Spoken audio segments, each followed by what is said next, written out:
एक राजा के 7 बेटे और एक बेटी थी, जो खुशी खुशी अपना जीवन बिता रहे थे। 7 भाई बहनों में इकलौती छोटी बहन बहुत ही शांत स्वभाव, आज्ञाकारी एवं संस्कारी थी। उनमें सबसे बड़े भाई का विवाह हो चुका था। सातों भाइयों में सबसे छोटा भाई एक आंख से अंधा था। छोटे भाई के दिल में अपनी इकलौती बहन के लिए बड़ा प्यार एवं लगाव था। एक दिन बड़े राजकुमार अपनी पत्नी और अपने छोटे भाइयों को साथ लेकर अपने खेतों में काम करने चले गए, क्योंकि उस जमाने में खेती-बाड़ी आपसी सहयोग से हुआ करते थे। सभी लोग खेतों में काम करने जाने से पहले अपनी छोटी बहन को खाना बनाने का आदेश देकर घर से निकले थे। सातों राजकुमार की बहन अकेले घर पर खुशी खुशी सबके लिए खाना बनाने के लिए जंगल से सरौटी साग को तोड़ कर लाती है और बड़े प्यार से सरौटी साग की सब्जी बनाने से पहले बैठी से साग को काटने लगती है। इसी दौरान वह अपनी उंगली भी काट बैठती है और रक्त की एक तेज धार निकलने लगती है, जिससे उसका पूरा हाथ खून खून हो जाता है। तब राजकुमारी सोचने लगती है कि क्या करूं? अगर घर के दीवार में खून को पोंछूंगी तो भैया लोग देख लेंगे और चिंता करेंगे, और यदि अपने कपड़े में पोंछूंगी तो भाभी खून लगा कपड़ा देखकर माहवारी समझ खाना नहीं खाएंगी। राजकुमारी इस डर से सब्जी पकाने वाले छाता साग में सारा खून को पोंछकर खून को बहने से रोकती है। फिर इसी खून लगे साग की सब्जी बनाती है। जब उसके सारे भाई और भाभी अपने खेतों से लौटते हैं, तो छोटी बहन हमेशा की तरह सभी के लिए साफ थाली में खाना और मिट्टी के लोटे में पीने के लिए पानी देती है, और सभी एक साथ खाना खाते हैं। पके हुए साग को खाकर खाने की जमकर तारीफ करते हैं। फिर वो सब अपनी बहन से पूछते हैं कि बहन, तुम्हारे द्वारा बनाया हुआ यह साग बहुत बार खाए हैं, परंतु आज की बनी सब्जी का स्वाद बहुत ही अद्भुत लगा। बताओ ना, कैसे और क्या-क्या मिलाकर इतना स्वादिष्ट सब्जी बनाई हो? पहले तो राजकुमारी डर से सहम गई कि कहीं भाइयों को पता न चल जाए कि मेरे हाथ की उंगली कट गई है। फिर वह थोड़ा सोचकर बोलती है कि कुछ नहीं भैया, जैसा हमेशा की तरह सब्जी पकाती हूँ वैसे ही तो बनाई हूँ। राजकुमारी अगले दिन सातों भाइयों के अनुरोध पर फिर से एक बार वही छाता साग की सब्जी बनाती है, परंतु भाइयों को पिछले दिन के जैसा स्वाद नहीं मिलता। फिर ऐसा ही अनुरोध 3-4 बार हुआ, लेकिन खून लगे साग का स्वाद उनके मन मस्तिष्क से उतर ही नहीं रहा था। असलियत जानने की जिज्ञासावश सातों भाई और भाभी ने उससे उस दिन के खाना बनाने का तरीका जानने का जिद करने लगे। मजबूरन राजकुमारी को सारी घटना बतानी पड़ी। सच्चाई मालूम होने पर पांचवा भाई, जो बहुत ही लालची किस्म का था, उसने बाकी भाइयों से कहा कि बहन का खून इतना स्वादिष्ट लगा तो इसका मांस कितना स्वादिष्ट होगा। यह बोलकर सभी भाइयों के बीच चर्चा करने लगता है। सबसे छोटे भाई को छोड़कर बाकी भाइयों ने राजकुमारी को मारकर उसका मांस खाने को राजी हो गए थे। मांस खाने की सोचकर उन सभी के मुंह से पानी टपकने लगता है। भाई स्वादिष्ट खाना खाने के लिए कितना लालची बन गए, इसका आभास राजकुमारी को हो जाता है कि किस प्रकार उसके भाई उनकी मांस खाने की लालसा रखते हैं। एक दिन सातों भाई शिकार खेलने के बहाने राजकुमारी को घने जंगल में लेकर जाते हैं, जहां पूर्व से निर्मित 4 केंद्र के वृक्षों पर बने मचान के नीचे पहुंचते हैं, जिस पर अपनी बहन को यह झूठ बोलकर चढ़ने के लिए बोलते हैं कि इस मचान पर जंगली जानवर तुम पर हमला नहीं कर सकेंगे। इस प्रकार सातों भाई अपनी बहन को मचान पर बैठाकर अपना अपना धनुष लेकर शिकार करने का ढोंग करके चले जाते हैं। तब राजकुमारी को पूरा आभास हो चुका था कि आज उसका आखिरी दिन है। लेकिन वह चाहती थी कि उनके भाइयों की इच्छा पूर्ण हो, इसलिए भी वह मचान में जाकर बैठ जाती है। फिर सभी भाई केन के वृक्ष पर बने मचान से कुछ दूरी पर स्थित छोटी पहाड़ी पर अपने अपने धनुष बाण के साथ पहुंचते हैं और एक चट्टान पर बारी बारी से अपने बाणों को तेज धार प्रदान करते हैं। छोटी पहाड़ी के ऊपर सबसे पहले बड़ा भाई अपने तीर को चट्टान में धार करता है और अपनी बहन पर धनुष से निशाना लगाकर तीर छोड़ता है। तभी राजकुमारी पूरी बातों को समझ जाती है कि भाइयों का क्या इरादा है और अपनी मातृभाषा में गीत को गाने लगती है। बिंदु बिंदु दादा छाती ताइक ताइक, अर्थात जान से मारना ही है दादा साहब, तो तीर को सीधे मेरे छाती में वार करो, इधर उधर तीर क्यों चला रहे हो। फिर सभी भाई बारी बारी से अपने तीर के धार को तेज करते हैं और राजकुमारी पर निशाना लगाकर तीरों को छोड़ते हैं। 6 भाइयों का निशाना खाली जाता है और 7वां भाई जो सबसे छोटा था वह तीर चलाने से इनकार कर देता है, क्योंकि उसे अपनी छोटी बहन से बहुत लगाव होता है और धनुष बाण चलाने में 7वां राजकुमार सबसे निपुण था। राजकुमारी जानती थी कि उनके 7 भाइयों में सबसे छोटा भाई बाकियों की तरह लालची नहीं है। 6 भाई छोटे भाई पर पूरा दबाव डालते हुए आदेश देते हैं कि अगर वह तीर नहीं चलाएगा तो बहन की तरह उसे भी मार देंगे। फिर छोटा राजकुमार उदास मन के साथ तीर को थोड़ा ही धार कर दूसरी दिशा में तीर को छोड़ने की कोशिश करता है और तीर को धीरे से छोड़ता है। राजकुमारी हर बार की तरह इस बार भी वही गीत गाती है, बिंदु बिंदु दादा छाती ताइक ताइक। इतने में छोटे भाई का तीर सीधे राजकुमारी के सीने को भेद देता है और राजकुमारी की आत्मा शरीर से अलग हो जाती है। उसकी आत्मा उसी स्थान पर भटकने लगती है। तभी वह देखती है कि उसके शरीर का मांस खाने के लिए उसके भाई कैसे लालच करते हैं और सबसे छोटे राजकुमार को जबरदस्ती मारपीट कर उसके शरीर को काटने का आदेश देते हैं। बहन के मांस को पकाने के लिए बहुत सारी सूखी लकड़ी लाने के लिए छोटे राजकुमार को जंगल भेजा जाता है। छोटा भाई जंगल में खोज खोज कर ढेर सारा लकड़ी जमा करता है और सोचता है कि कैसे इतनी सारी लकड़ी को ले जाऊंगा। दादा जो रस्सी दिए हैं वो भी 7 टुकड़ों में दिए हैं।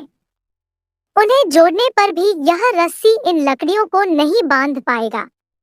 देर होने के डर से राजकुमार उदास होकर रोने लगता है और उसके आंखों से आंसू धरती में गिरने लगता है। वह अपनी बहन को याद करके रो ही रहा होता है कि तभी एक नाग देवता वहां आते हैं और पूछते हैं कि क्यों रो रहे हो राजकुमार। वह इधर उधर देखता है किंतु कोई भी नजर नहीं आता है। फिर राजकुमार को नाग देवता दिखते हैं और राजकुमार नाग देवता को अपनी पूरी आप बीती सुनाता है। फिर नाग देवता उसे कहते हैं कि मैं लकड़ी में रस्सी की भांति लिपट जाता हूँ और तुम जैसे ही लकड़ी वहां रखोगे तो मैं धीरे से निकल जाऊंगा। और राजकुमार ऐसा ही करता है। सभी बड़े भाई यह देखकर चकित रह जाते हैं, कैसे उनका छोटा भाई रस्सी के 7 टुकड़े होने के बावजूद भी जंगल से इतना सारा लकड़ी लेकर आया है। तत्पश्चात वो लोग अपने छोटे भाई को पानी लाने के लिए एक घड़ा में 7 छेद करके भेज देते हैं। छोटा राजकुमार पानी लाने के लिए एक छोटे से कुआं में जाता है और घड़े में पानी भरता है, परंतु उसमें छेद होने के कारण सारा पानी गिर जाता है और राजकुमार वहीं बैठकर सोच सोच कर रोने लगता है कि बिना पानी के वापस जाऊंगा तो बड़े भैया लोग मारपीट करेंगे। यह सारी घटना को कुएं के मेंढक, केकड़ा और मछली सुन व देख रहे होते हैं और वो तीनों राजकुमार को रोता देखकर पूछते हैं कि क्यों रो रहे हो। फिर राजकुमार उन्हें भी अपनी आप बीती को विस्तार से बतलाता है। और कहता है कि मैं अपनी प्यारी बहन के शरीर का मांस कैसे खा सकता हूँ।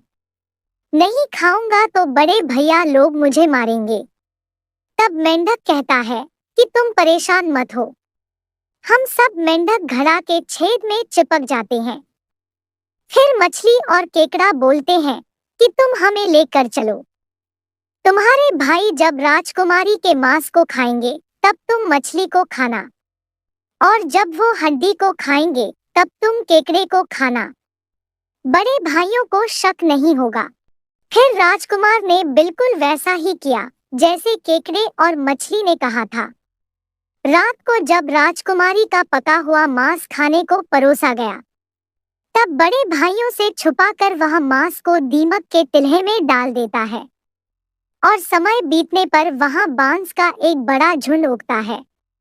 इस घटना के वर्षों बाद एक भीख मांगने वाला जोगी उसी बांसौदा के पास से गुजर रहा था, और वह सुंदर सुंदर बांस के बुदा को देखकर सोचता है कि अगर इतने सुंदर बांस से केंद्रा जाए तो कितना सुरीला धुन निकलेगा। उसी क्षण बांस से आवाज आती है, ना काट रे जोगी, ई तो लागे भैया रोपल बांस। जोगी फिर भी बांस को काटता है। जोगी इसी उद्देश्य से एक मोटा बांस का टुकड़ा काट कर ले जाता है। इस बांस का आवाज इतना सुंदर है, यदि केंद्रा बनाएंगे तो कितना मधुर आवाज निकलेगा। और जोगी इस बांस से एक सुंदर केंद्रा का निर्माण करता है। इस केंद्रा से इतनी मधुर ध्वनि निकलती है कि जोगी जहां जहां भी इसे बजाता है, इसके ध्वनि से लोग मंत्रमुग्ध हो जाते थे। एक दिन जोगी घूमते घूमते बड़े राजकुमार के घर पहुंचता है, और अधिक धन के लालच में जोगी जोर जोर से केंद्रा बजाना शुरू करता है। परंतु इस बार केंद्रा का मीठा सुरीला स्वर कर्कश हो जाता है, और जब भी जोगी कुछ नया धुन बजाने की कोशिश करता है, बार बार एक ही धुन निकलता है, ना बाज रे केंद्रा, ई तो लगो मोर दुश्मन कर घर। बार बार यही धुन निकलने पर बड़ा राजकुमार मारपीट कर जोगी को अपने घर से भगा देता है। ऐसे ही घूमते घूमते जोगी हर भाई के घर जाता है, लेकिन हर बार की भांति वही धुन ना बाज रे केंद्रा, ई तो लगो मोर दुश्मन कर घर बजता है। यह धुन सुन सारे भाई जोगी को डांट डपट कर भगा देते हैं। सबसे अंत में जोगी छोटे राजकुमार के घर पहुंचता है। छोटे भाई के घर के आंगन में प्रवेश करते ही केंद्रा खुद ही बजने लगता है। जोर जोर से बाज रे केंद्रा, ई तो लगो मोर छोटे भैया कर घर। बड़ा ही मधुर मीठे स्वर का धुन सुनकर छोटा राजकुमार चंद्राकर मोहित हो जाता है, और यह धुन सुनकर छोटे राजकुमार से रहा नहीं गया और जोगी से केंद्रा की मुंह मांगी सोने की मोहरें देकर उसे खरीद लेता है, और जोगी को अच्छे से मेहमान नवाजी कर अच्छे से विदा कर दिया जाता है। धीरे धीरे समय बीतता है और छोटे राजकुमार अपने काम से कुछ दिनों के लिए बाहर जाता है। जब वह वापस लौटता है तो देखता है कि उसका कमरा बहुत सुंदर ढंग से सजा हुआ है, और घर के सारे बर्तन अच्छे तरीके से रखे हुए हैं। तब छोटा राजकुमार सोचता है कि हमेशा मेरे कमरे की साफ सफाई घर के नौकर करते हैं, लेकिन कभी भी इतना सुंदर सजाया नहीं गया है। फिर राजकुमार अपने नौकरों से पूछताछ करता है कि मेरे कमरे को इतना सुंदर किसने सजाया है। नौकरों के मना करने पर राजकुमार सोचता है, शायद कोई भाभी आई होगी और मेरे कमरे को सजा कर गई होगी। जब भी राजकुमार घर से बाहर काम के लिए जाता, यही घटना हर बार देखने को मिलती, और लगातार होने के कारण राजकुमार के मन में जानने की जिज्ञासा उमड़ने लगी। आखिर मेरे घर को इतने सुंदर ढंग से कौन सजावट करता है? वह अपने भाइयों तथा भाभियों से भी पूछता है, और वो लोग भी सजावट करने की बात से साफ मना कर देते हैं। एक दिन राजकुमार सच्चाई पता लगाने के लिए किसी काम का बहाना कर बाहर जा रहा हूँ बोलकर निकलता है, और छुपकर पुनः वापस आकर अपने कमरे में रखे खजूर के गोल मोड़ा हुआ चटाई के अंदर छुप जाता है। कुछ समय इंतजार के बाद राजकुमार देखता है कि एक खूबसूरत सी लड़की केंद्रा से निकलकर कमरे के अंदर आती है और सारे कमरे की साफ सफाई कर वापस उसी केंद्रा में समा जाती है। यह देख राजकुमार की आंखें खुली की खुली रह जाती है, क्योंकि उस लड़की की शक्ल राजकुमार की छोटी बहन के जैसी ही होती है। राजकुमार अगले दिन फिर से एक बार उसी प्रकार छुप जाता है और जैसे ही वह सुंदर लड़की पूरे कमरे की साफ सफाई का काम खत्म कर वापस केंद्रा में जाने ही वाली होती है, तब छोटा राजकुमार उस लड़की का हाथ पकड़ लेता है और तुरंत केंद्रा को जला देता है, जिसके बाद वह लड़की हमेशा के लिए मानव रूप में परिवर्तित हो जाती है और दोनों भाई बहन खुशी खुशी अपना जीवन जीते हैं। दोस्तों, उम्मीद करती हूँ आप लोगों को कहानी अच्छी लगी होगी। यदि थोड़ी सी भी पसंद आई है तो प्लीज लाइक, और चैनल में नए हैं तो प्लीज चैनल को सब्सक्राइब भी कर दीजिएगा। धन्यवाद।